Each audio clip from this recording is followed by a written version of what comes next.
టాలీవుడ్ ఇండస్ట్రీలో చిన్న చిన్న క్యారెక్టర్ రోల్స్ తో మంచి గుర్తింపు తెచ్చుకున్న నటి గాయత్రి గుప్తా తరచుగా వార్తల్లో ఉండడం మనం చూస్తూనే ఉన్నాం. గతంలో కూడా ఆమె కాస్టింగ్ కోచ్ గురించి బోల్డ్ గా మాట్లాడింది. తాజాగా ఇచ్చిన ఇంటర్వ్యూలో మరోసారి సంచలన వ్యాఖ్యలు చేసింది. గాయత్రి గుప్తా ఫిదా చిత్రంలో హీరోయిన్ ఫ్రెండ్ గా నటించి మెప్పించింది. అలాగే బుర్రకథ, కొబ్బరిమట్ట, ఐస్ క్రీమ్ 2 లాంటి చిత్రాల్లో గాయత్రి గుప్తా నటించింది.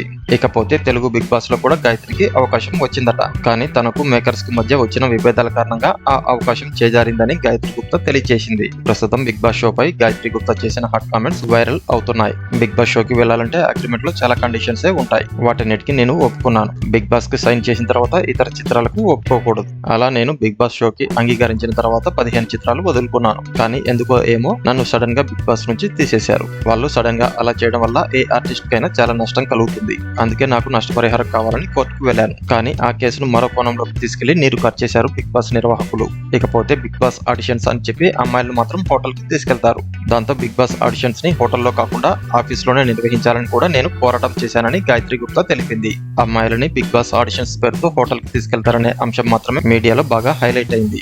బిగ్ బాస్ హోస్ట్ గా చేస్తున్న నాగార్జున గారిపై బిగ్ బాస్ షో పై నాకు ఎలాంటి వ్యతిరేకత లేదు. నేను పోరాటం చేసింది బిగ్ బాస్ షో నిర్వాహకులపైనే. నేను కోర్టుకు వెళ్లిన తర్వాతనే బిగ్ బాస్ రూల్స్ మార్చారు. ప్రస్తుతం ఆర్టిస్టులకు ఏదైనా నష్టం జరిగితే నష్టపరిహారం కూడా చెల్లిస్తున్నారు. నేను చేసిన పోరాటం వల్ల నాకు ఎలాంటి లాభం అయితే రాలేదు, కానీ చాలా మందికి ఉపయోగపడింది. ఈ విషయాన్ని బిగ్ బాస్ లో పాల్గొన్న చాలా మంది తనకు తెలియజేశారని గాయత్రి గుప్తా పేర్కొంది. ఈ వీడియో కనుక మీకు నచ్చినట్లయితే లైక్ చేయండి, కామెంట్ చేయండి, షేర్ చేయండి. అలాగే ఇటువంటి మరిన్ని అప్డేట్స్ కోసం మన ఛానల్ ని సబ్స్క్రైబ్ చేసుకోవడం మర్చిపోకండి.